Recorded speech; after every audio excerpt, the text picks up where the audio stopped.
Hi, I'm Brandon Wolf, a certified PYFP trainer, and in this video, I'm going to show you the correct way to do a curl up. Using a mat, lie on the back with knees bent, feet flat, and head touching mat.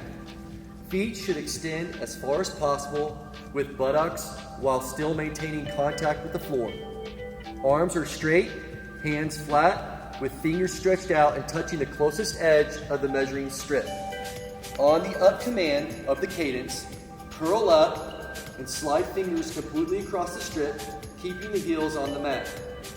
On the down command of the cadence, return to the start position with head touching mat. Continue assessment until second correction or complete 75 curl-ups. Here is the form breaks for the curl-up. A form break would be feet coming off the mat. Another form break for the curl-up is that the hands do not go all the way across the curl-up strip. And another form break would be that the head does not reach to the mat during each curl-up. Or finally, if the student does not get to the curl-up strip with the pace of the cadence.